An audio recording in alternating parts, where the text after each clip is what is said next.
ഇനി നമുക്ക് egg sandwich ഉണ്ടാക്കുന്നത് ഇനി നോക്കാം. ഈ സാൻഡ്വിച്ച് ബ്രെഡ് ചേർക്കാണ്ടാണ് ഈ സാൻഡ്വിച്ച് ഉണ്ടാക്കുന്നത്. ഈ സാൻഡ്വിച്ച് ഉണ്ടാക്കിയെടുക്കാൻ വേണ്ടിയിട്ട് നല്ല എളുപ്പമാണ്, കഴിക്കാനും നല്ല ടേസ്റ്റാണ്. കാലത്ത് നേരൊക്കെ വളരെ പെട്ടെന്ന് ഉണ്ടാക്കിയെടുക്കാൻ വേണ്ടി പറ്റിയ ഒരു സാൻഡ്വിച്ച് ആണിത്.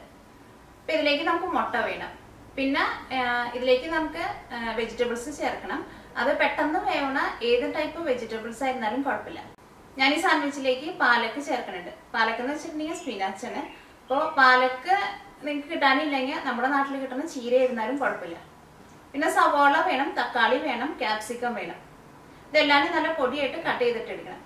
പിന്നെ ഇതിലേക്ക് നിങ്ങൾക്ക് പച്ചമുളക് വേണമെന്നുണ്ടെങ്കിൽ പച്ചമുളകും ചേർക്കാം. പിന്നെ കുരുമുളകിൻ്റെ പൊടിയും വേണം, ചീസും വേണം. ഞാനിതിലേക്ക് ചീസ് ഷീറ്റായിട്ടാണ് ചേർക്കുന്നത്, അല്ലെങ്കിൽ ചീസ് ഷെഡ് ചെയ്തിട്ട് ചേർക്കാം. അത് ഏത് ടൈപ്പ് ചീസ് ആയിരുന്നാലും കുഴപ്പമില്ല. അപ്പം നമുക്ക് നോക്കാം ഇതെങ്ങനെ എഗ് സാൻഡ്വിച്ച് ആക്കുന്നത്.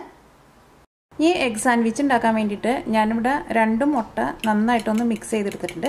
ഇതിലേക്ക് ആവശ്യത്തിന് ഉപ്പും കുരുമുളകിൻ്റെ പൊടിയും ചേർക്കാം. ഉപ്പൊക്കെ വളരെ കുറച്ച് ചേർത്താൽ മതി. ഇതിലേക്ക് നമ്മൾ ചീസ് ചേർക്കുമ്പോൾ ചീസിന് അത്യാവശ്യം ഉപ്പുണ്ടാവും. കുരുമുളകിൻ്റെ പൊടി ചേർക്കാം. അതൊക്കെ നിങ്ങളുടെ ടേസ്റ്റിനനുസരിച്ചിട്ട് ചേർക്കാം. ഇത് നന്നായിട്ടൊന്ന് മിക്സ് ചെയ്തിട്ടെടുക്കാം. ഇപ്പോൾ മുട്ടയിൽ ഉപ്പും കുരുമുളകിൻ്റെ പൊടിയും നന്നായിട്ട് മിക്സ് ആയിട്ടുണ്ട്. ഇനി ഇത് നീക്കി വയ്ക്കാം. ഇനി വേറൊരു പാത്രം എടുക്കുക. ഇതിലേക്ക് ഞാനിവിടെ സവോള നല്ല പൊടിയായിട്ട് കട്ട് ചെയ്തെടുത്തിട്ടുണ്ട്, അത് ചേർക്കാം. ഇതിലേക്ക് ചേർക്കണ ഒന്നിനും കറക്റ്റായിട്ടൊരു അളവില്ല, എല്ലാം നിങ്ങളുടെ ടേസ്റ്റിനനുസരിച്ചിട്ട് ചേർക്കാം. ക്യാപ്സിക്കം കട്ട് ചെയ്ത് ചേർക്കാം.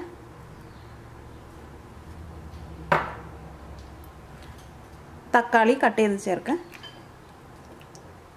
തക്കാളി ഒരുപാട് ചേർക്കണ്ട. ഈ സ്പിനാച്ച് കട്ട് ചെയ്ത് ചേർക്കുക. സ്പിനാച്ച് എന്ന് വെച്ചിട്ടുണ്ടെങ്കിൽ നമ്മുടെ നാട്ടിലേക്കും പാലക്കെന്ന് പറയും. ഈ പാലക്ക് ഇല്ലയെന്നുണ്ടെങ്കിൽ നിങ്ങൾക്ക് നമ്മുടെ നാട്ടിലേക്ക് കിട്ടുന്ന ചീര ചേർത്താലും മതി. അല്ലെങ്കിൽ നിങ്ങൾക്ക് ഇഷ്ടമുള്ള ഇതേപോലത്തെ ഏത് ടൈപ്പ് ഇലയായിരുന്നാലും കുഴപ്പമില്ല.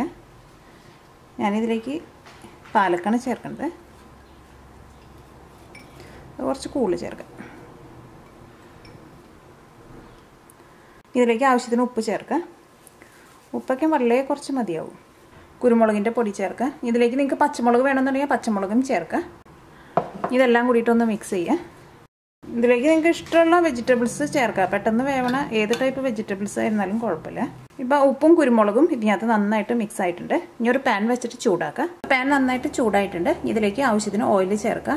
ഓയിലിന് പകരം നിങ്ങൾക്ക് ബട്ടർ വേണമെന്നുണ്ടെങ്കിൽ ബട്ടറും ചേർക്കാം. ഈ ഓയിൽ പാൻ്റെ എല്ലായിടത്തും ഒന്ന് ചിറ്റിച്ചിട്ട് കൊടുക്കുക. ഈ ചൂടായ ഓയിലിലേക്ക് നമ്മൾ മിക്സ് ചെയ്ത് വെച്ചേക്കുന്ന വെജിറ്റബിൾസ് ചേർക്കുക.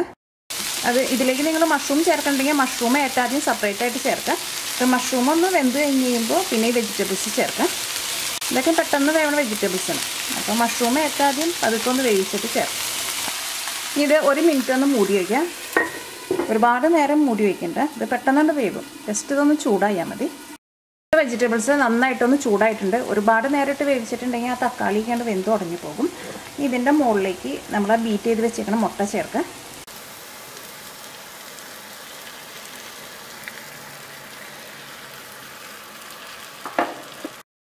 ഈ സൈഡിലേക്ക് കുറച്ച് ഓയിലും കൂടി ഒന്ന് ഒഴിച്ചു കൊടുക്കുക.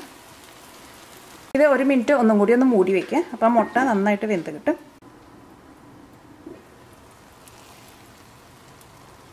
ഇപ്പോൾ മുട്ട നന്നായിട്ട് വെന്തിട്ടുണ്ട്. മുട്ട ഇതിൻ്റെ സൈഡിൽ നിന്ന് ഇതേപോലെ നന്നായിട്ട് വിട്ട് വരുന്നുണ്ട്.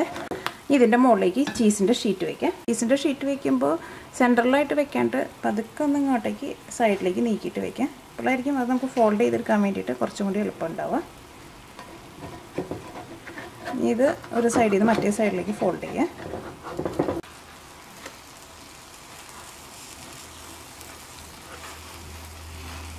ചീസും കൂടിയിട്ട് ഒന്നും കൂടി ഒന്ന് മെൽറ്റ് ആവണം. അപ്പോൾ നിങ്ങൾ തീ ഒരുപാട് കൂട്ടി വയ്ക്കരുത്. അപ്പോൾ ഇതിൽ വെച്ചേക്കുന്ന ചീസ് നന്നായിട്ട് മെൽറ്റായിട്ടുണ്ട്. ഇത് നമുക്ക് വേറൊരു പ്ലേറ്റിലേക്ക് മാറ്റാം.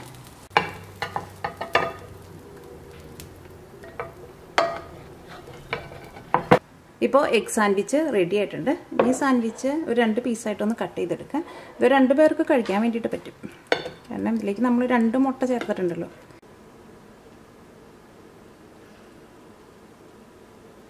എഗ് സാൻഡ്വിച്ച് റെഡി ആയിട്ടുണ്ട്. ഇത് ഉണ്ടാക്കിയെടുക്കാൻ വേണ്ടിയിട്ട് നല്ല എളുപ്പമാണ്. ഈ സാൻഡ്വിച്ച് കഴിക്കാനും നല്ല ടേസ്റ്റാണ്. എനിക്ക് നല്ല ഇഷ്ടമുള്ളൊരു സാൻഡ്വിച്ചാണ് ഇത്.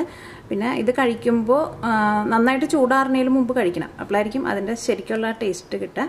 പിന്നെ ഇതിലേക്ക് നിങ്ങൾക്ക് ചിക്കൻ വേണമെന്നുണ്ടെങ്കിൽ ചിക്കൻ ഏറ്റവും ആദ്യം കുറച്ച് കുരുമുളകിൻ്റെ പൊടിയും ഉപ്പും കൂടിയും ചേർത്തിട്ട് ചിക്കൻ ഒന്ന് വേവിച്ചിട്ട് ചെറിയ ചെറിയ പീസായിട്ട് കട്ട് ചെയ്തിട്ട് ചിക്കനും വേണമെന്നുണ്ടെങ്കിൽ ചേർക്കാം. പിന്നെ ഇതിലേക്ക് സാധാരണ ഞാൻ മഷ്റൂമും ചേർക്കാറുണ്ട്. ഇപ്പോൾ ഇന്ന് എൻ്റെ അടുത്ത് മഷ്റൂം ഉണ്ടായിരുന്നില്ല, അപ്പോൾ അതുകൊണ്ട് മഷ്റൂം ചേർക്കേണ്ടിരുന്നത്. മഷ്റൂം നിങ്ങൾ ചേർക്കണമെന്നുണ്ടെങ്കിൽ ഏറ്റവും ആദ്യം മഷ്റൂം ഒന്ന് പതുക്കെ ഒന്ന് വേവിച്ച് കഴിഞ്ഞിട്ട് പിന്നെ ബാക്കിയുള്ള വെജിറ്റബിൾസ് ചേർക്കാം. അല്ലെങ്കിൽ മഷ്റൂം ഈ വെജിറ്റബിൾസിൻ്റെ കൂടെ മിക്സ് ചെയ്തിട്ട് ചേർത്തിട്ടുണ്ടെങ്കിൽ ആ മഷ്റൂം ശരിക്കും വെന്ത് കിട്ടില്ല. പിന്നെ മഷ്റൂം ആയിരുന്നാലും ഒന്ന് നന്നായിട്ടൊന്ന് ചൂടായാൽ മതി. ഇപ്പോൾ ഒരുപാട് നേരം ഇട്ടിട്ട് വേവിക്കേണ്ട ആവശ്യമില്ല. അപ്പോൾ നിങ്ങളെല്ലാവരും ട്രൈ ചെയ്ത് നോക്കാം. നിങ്ങൾക്ക് എല്ലാവർക്കും നല്ല ഇഷ്ടമാവും.